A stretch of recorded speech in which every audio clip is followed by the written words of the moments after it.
Ireland has moved up the EU rankings on gender equality, rising 3 places to 6th in the latest Gender Equality Index. With a score of 69 out of 100, Ireland now sits well above the EU average, and the government says this shows real progress for women and girls. But behind the positive headlines, questions remain about whether equality is being experienced by everyone, particularly those members of the LGBTQ plus community and those living outside major cities. To discuss what these rankings really mean on the ground, I'm joined by the West Clare-based Peace Commissioner and Public Affairs professional Mike Taylor, and also Karen Sugrue, sociologist and psychotherapist and lecturer in the Department of Applied Social Sciences, the Moylish Campus at TUS. And you're both very welcome to the show.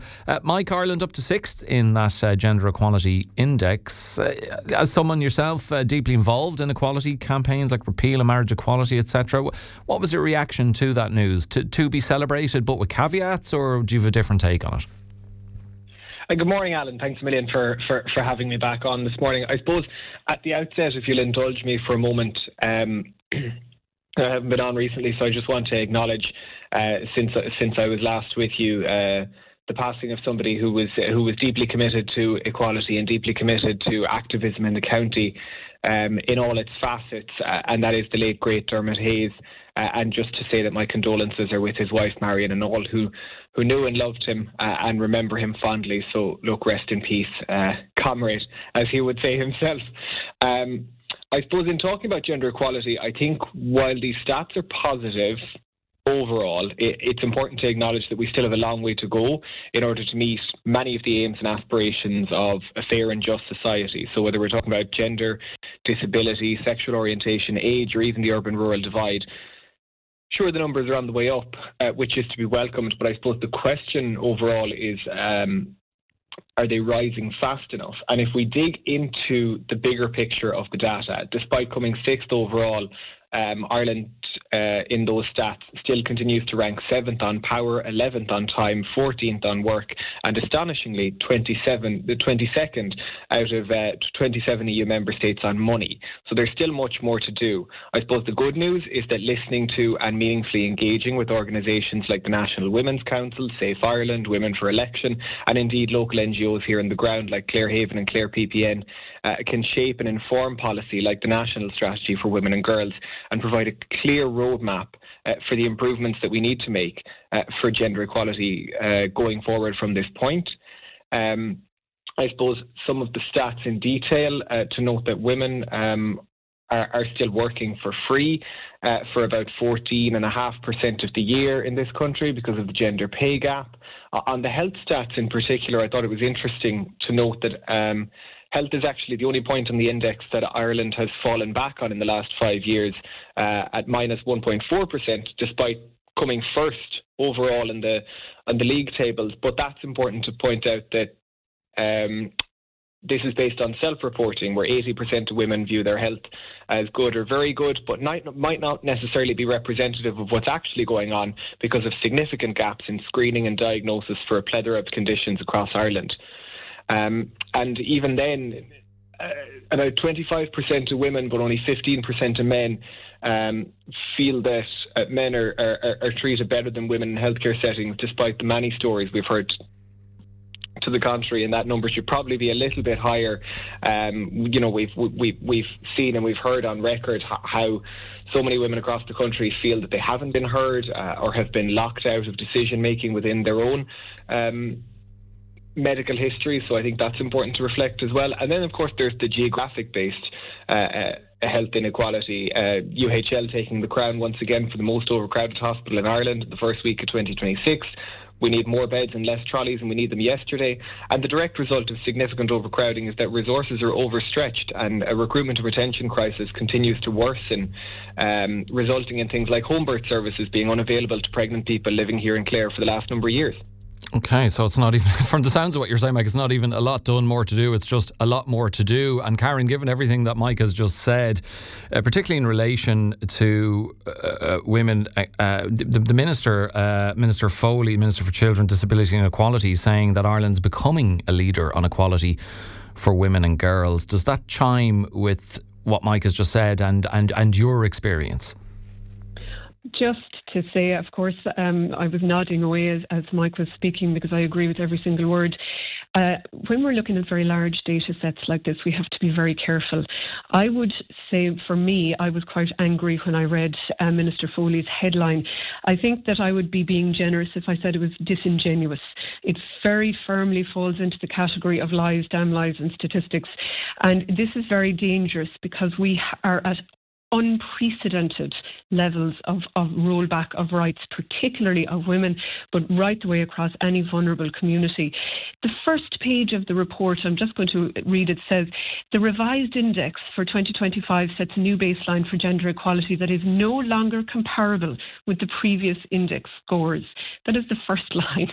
So we actually cannot compare these scores with what has gone before because they have changed how the data is gathered. Okay, so if Minister Foley were to say in her defence, well, look, this index, in this index, ourselves, Lithuania and Malta have made the most headway in gender equality in the EU since 2020, that would be your response?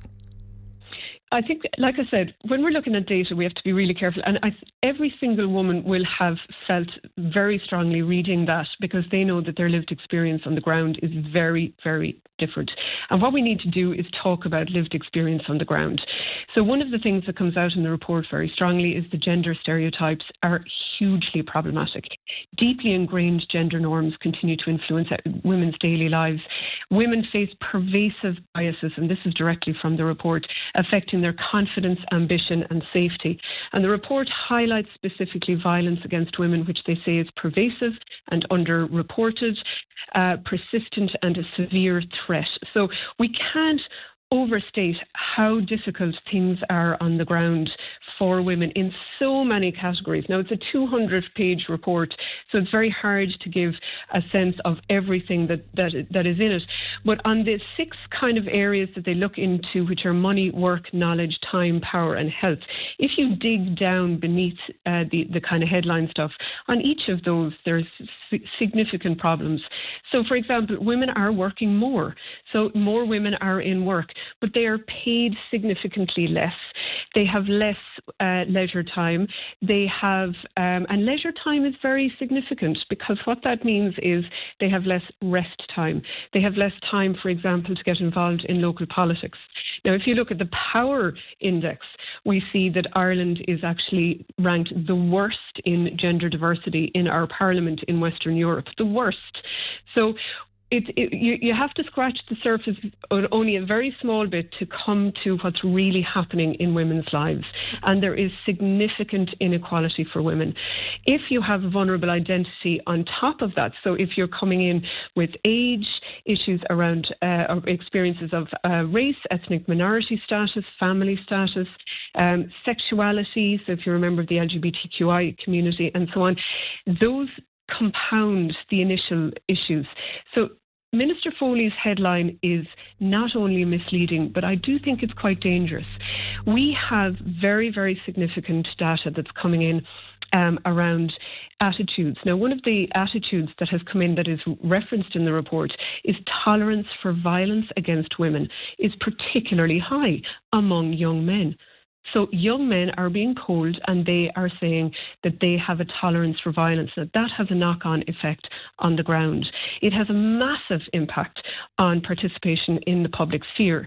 We will not be able to change any of these things until we have participation in the public sphere of at least 40% women, and we are nowhere near that level. No. And I'm sure you saw Gráinne Seoige very bravely coming out last week to talk about her experience running for public office. If things aren't done to protect women when they run for public office, we are not going to have women running. No, and so none of these things will improve. And Mike, one of the hardest areas, as Karen has outlined, to shift has been power, leadership, politics, senior decision making, and you think of the representation of women in the Dáil and on Clare County Council, indeed, quite low. How much work is left to do for Ireland in terms of equality and political representation? Yeah, I suppose, look, this is, I totally agree with Karen's assessment there. This is something that I probably have had a bit of a front row seat to over the last number of years. I worked for a female Oireachtas member. I ran a campaign for a female candidate in the 2024 general election, and I saw firsthand the things that women who seek public office are subjected to, that their male counterparts simply wouldn't have to deal with. If I had €1 for every time that somebody passed a remark about who was minding the children, I'd be very wealthy indeed. And that's before, I suppose, getting into the dangerous situations of at times being one-on-one with intimidating individuals at clinics or when canvassing, and before you even begin to delve into the cesspit that is ever having to monitor a social media comment section for a politician, a female politician, no less. It's a fate worse than death. I suppose, in looking at it, like, the 5 C's are still as relevant as they were in 2009. So the 5 C's represent cash, culture, confidence, childcare and candidate selection, something that I've spoken about here before. And then I suppose the safety element of it all, like a couple of years back, I recall Social Democrats leader Holly Cairns had to close her constituency office to the public for a while for fears for her own safety and the safety of her staff members. So there's still a long way to go, and ultimately we need to essentially put the work and put the investment into, I suppose, a lot of different things, and it's very hard to pinpoint one particular thing, but certainly, like, from where I'm sitting on the equality footing, like, we seem to be taking a bit of a backslide over the last number of years, and I see on social media recently, the 10-year challenge that people are doing, where they're posting photos of them 10 years ago. I think if we were to post a picture of what Ireland is feeling 10 years ago versus what Ireland is feeling today, I think the social progress of the country seems to be taking a bit of a backslide, and it's something that we have to be really, really careful about. Rights that were hard fought and hard won kind of hitting the back burner with I suppose cost of living being used as an excuse not to talk about those things anymore. Yeah, and it's probably a bit too easy to use that as an excuse. And Karen, the new national strategy for women and girls for 2025 to 30 has been positioned as the next phase of progress. But as an academic and therapist, what would tell you that this strategy is working in people's and women's everyday lives? Well, I think that what I would say, and particularly to listeners, what we're seeing on the ground is women are exhausted. Women have significantly less leisure time or rest time. Now, this is really, really important. It's impacting their health, it's impacting their well-being, it's impacting their participation in the public sphere, and that comes down to the amount of unpaid care and household labour that women do. And there is enormous inequity in the amount of care work that women do. And I know, because I have this conversation a lot in a lot of different spaces, every woman in listening to this will be nodding, because that is her lived experience. And until some kind of equity is brought in to care work, we are not going to see any improvement across any of these criteria. It is particularly bad in Ireland. And I think that's why I felt so angry when I read the headline piece that Minister Foley's office took from this report, because it really doesn't reflect women's experience on the ground. Women are exhausted, women are angry, women are doing about twice as much care work per week as men in Ireland right now. We are working more for less money. We are doing better in school and in college, but we are still not getting into management positions when we go out into work. A year ago, there were 0 women CEOs in Ireland's listed companies. 0. And so we're looking at women working extremely hard all the time at home and in work, but we're not seeing any advantages, and it's having an enormous impact on our health and well-being. And it's very hard to see how things are going to change when there are so many, as Mike rightly said, there's so many blocks to women participating in politics. And the National Women's Council recently released a report saying that until we had about 40% women in political spaces, in every political space, we're not going to see much difference. At the moment, depending on the space, it's something like 20 to 25%. So we aren't even in the kind of the vicinity of that. But I do want to say that we have come a long way in Ireland in a short time. And it has been my experience that when Irish people have the time to discuss and consider issues carefully, that they will always lean towards kindness, community and inclusion.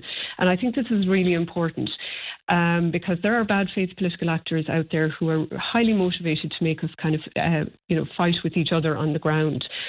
And what I always like to talk about is the importance of women supporting women and men looking around at the men in their lives and seeing what they can do.